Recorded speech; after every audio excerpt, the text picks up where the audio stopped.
Hi guys, my name's Seb Tudor, I'm the man on the Silver Mountain and welcome back. Today I wanted to talk about something that I kind of touched on a little bit before in a couple of other videos, but never addressed directly. And so the thing that I want to talk about today is why people stay in bad relationships. Yeah, and I've got 5 main reasons here for you guys that I have come across in coaching, that I've seen in life, that I've seen through friends and to a degree family and stuff like that. And as a result, I just want to run through them for you. Yeah? And we'll discuss them as we go along. Now, the first one that I hear an awful lot, which is kind of saddening to me, is our relationship is good enough. You know, it's not great, but it's okay. It's fine. Our relationship is fine. I mean, it's not amazing. I wouldn't necessarily even say I'm in love anymore, but our relationship is fine. And it's kind of sad because it's people letting their lives drop into some kind of mediocrity purely because things, you know, aren't working out the way that they want them to, but they're so afraid of being lonely, so afraid of moving on because their relationship at the moment, you know, it's good enough, or at least it's not bad enough, you know, and people get stuck there. And it's really sad. It makes me really kind of wish I could sit down with those people and break their relationship down with them and see where they actually want to be. I mean, obviously that's not realistic, and it's just me wanting to help people again. But it's a case of, you know, those people just taking good enough. You know, potentially this is someone, and this relationship is something that's going to stick around for the rest of your lifetime. It should be good.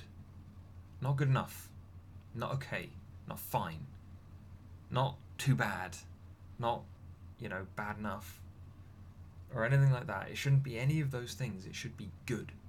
It should be something that you can come back to and enjoy. It should be good. But then that leaves me on to the second reason, and that is that a lot of people kind of look around and go, well, there's no such thing as a successful relationship. Well, as I've said in other videos, though, there is. But success is different for each person. For example, a relationship where you're never going to have any arguments, if that's your idea of a successful relationship, then there's a good chance, yeah, you're never going to find that, because everyone is always going to have at least 1 or 2 arguments in their relationship, at the very least. But you need to take a look at what a successful relationship means to you, so that then you can go and find it. If you don't know what it is, how are you supposed to find it? If you don't know that a needle is a needle and then someone throws it into a haystack anyway and tells you to find it, then because you don't know what a needle is, you're not going to have a hope in hell. You probably pick it up and then throw it over your shoulder going, nah, it's just a little piece of metal, that can't possibly be what I'm looking for. And then you're going to keep going, and you're just going to let it pass you by. You're not going to realise what you're looking for. You're not going to be aware of when it might turn up, and as a result you're just going to let it pass you by. You're just going to keep going. And so to those people, I would go, sit down, see what that means to you. What is a successful relationship to you? And then work with that. Yeah? Because that's all you've got.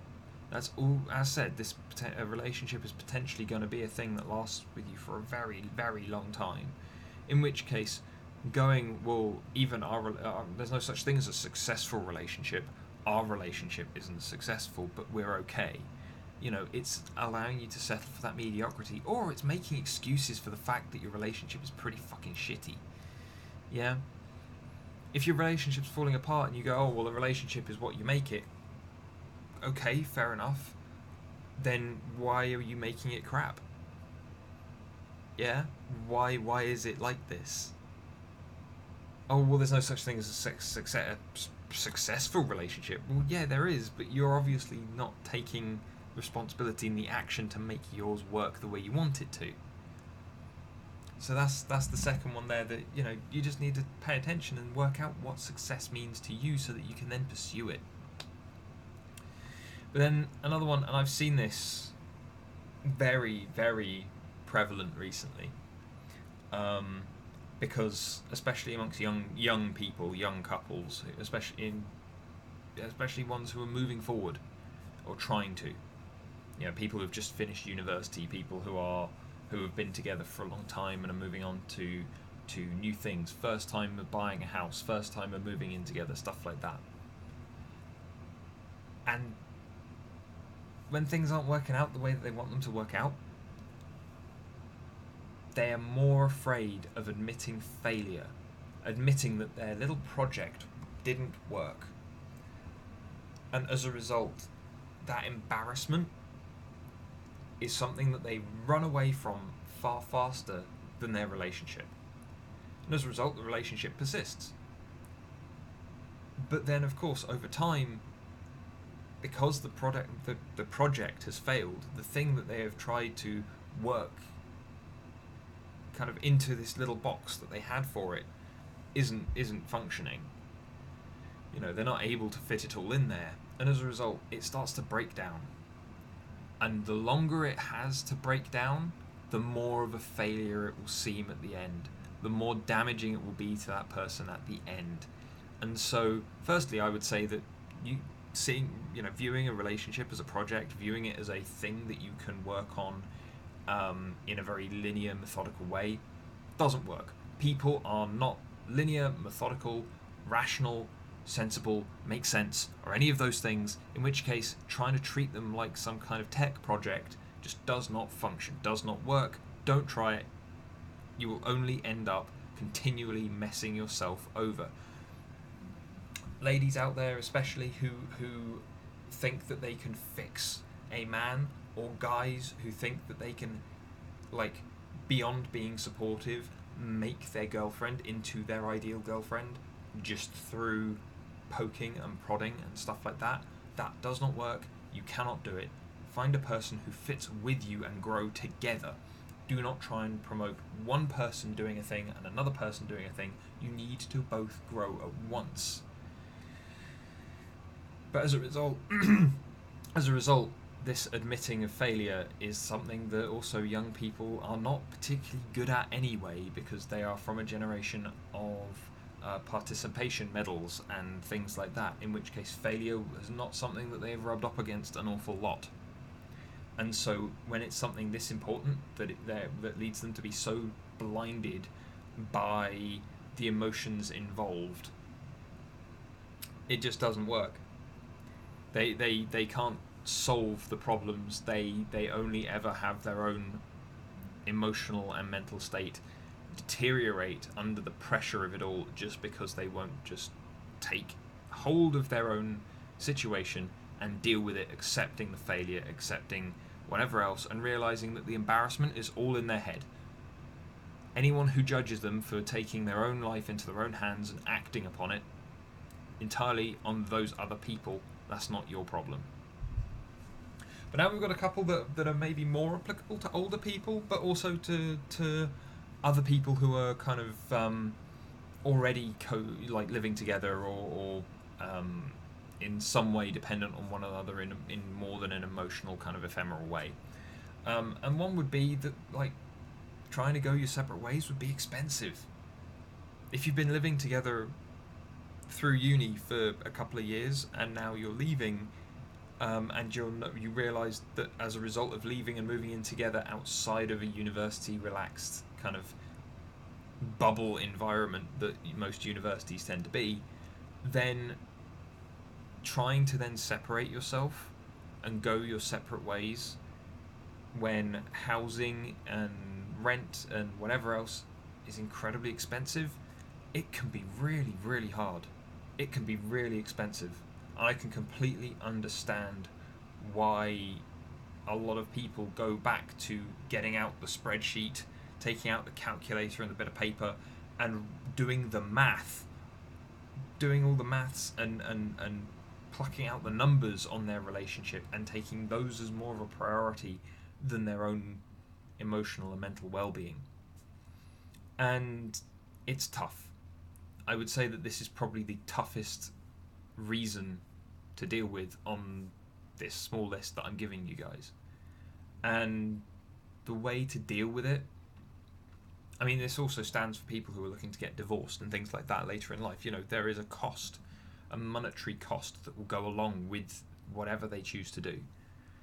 And like, I can really understand why people get stuck on this, because it's very, very hard to escape. But there is always going to be some method by which you can move on. There's always a way to find opportunity, and it's just a case of either being patient or looking at the best way that you can do it, or if all things kind of boil down to nothing, take the jump, leap of faith, just get it done, cut ties, and see what happens. Because I would say that that's still better than being stuck in an environment where you aren't having to pay for your survival necessarily as much, but you are having to pay quite substantial dividends in regards to your mental and emotional well-being. Take the jump and see what happens. Experiment. That desperation, that urgency, that need to survive that I'm sure you will have after that is going to carry you places. So try it. Take precautions, be as straightforward and sensible as you can be, but make the split. Because also, if you're paying equal rent for a house, just because you may very well not be together anymore, doesn't mean that they can instantly remove you. You will have time to go and do what you need to do. And it might be uncomfortable, it might be unsettling and like miserable for that period, but you will come out better off afterwards. So it's a case of being strong and getting where you need to go. But then the last one, and this is one that is probably definitely more for older people looking to go their separate ways after a long time of being in a relationship together, and that is, other people are depending on me to be within this relationship. Now, this is usually kids, yeah, but at times I've seen younger people who are struggling because their parents are relying on them to be in the relationship that they're in. I've met a couple of international students who were kind of not necessarily arranged marriages, but expected to marry in the direction that their parents had suggested. And as a result, the relationship that they were in was uncomfortable, it was upsetting to them, and potentially caused both them and their partner to be unhappy as well. And then it couldn't really be dealt with as easily as they would have liked, because they felt that their parents were relying on them for it. I mean, obviously their parents may not have been relying on them for money or for access to things, resources of other sorts, or anything like that, but they were still relying on them, and it put pressure on their child. But obviously the issue with kids, though, is that they also may not understand what's going on. And so as a result, having the conversations, having the things, it can be absolutely devastating when these things break down. I'm thankful that I've been more of a witness to some of these things occurring than actually being involved in any way, shape or form, but it's not good for anybody. And I feel like the way to deal with these situations as best as possible is to open up and communicate as openly as possible, so that there is a good understanding between the two people in the relationship, where they want it to go, what's happening, and if they are parting ways, then they need to keep that in mind. They need to keep that level-headed approach, that focus on the well-being of the kids. Sure, they can keep that going, but that can't stop them from going their separate ways. What it should stop them from doing is attacking one another. Discourse, kind of straightforward, open communication That's great. Don't let your emotions get the better of you in that situation. Continue on the path that you want to walk, because if you walk that path, then you are giving a better example for the people around you who are depending on you. And as said, this again is very, very hard. Maybe not as hard as having to rely on someone else to survive resources wise for yourself, but it's one of these things that, you know, you need to take a look at how emotionally devastating it is for you already to have to make this split, how harmful and damaging it could be, and then realize that that will be maybe tenfold on the people who depend on you. And so as a result, being transparent, being as calm as possible and as straightforward and as open to discussion, so that everything that gets talked about, both between the two people in the relationship and between the people in the relationship and the people depending on them in one way, shape or form, is completely open, completely reasonable, and no surprises for anybody, because the surprises are the things that will jump out and shock people into negative responses, and that will be the way that it goes. But anyway, I hope you found this interesting, guys. I hope that maybe it helps some of you, because obviously these are not pleasant situations, and that's kind of why I wanted to address these first before jumping into some of the more fun stuff about how to meet people and how to kind of deal with some of the early on parts of a relationship. I wanted to talk about how bad things can go first. Yeah, because there are an awful lot of people that I've met who are in unhappy situations that are almost forming their kind of day-to-day experience. And so it's a case of, I wanted to deal with these first. Deal with the bad first, and then we can go on to enjoy all the fun stuff afterwards.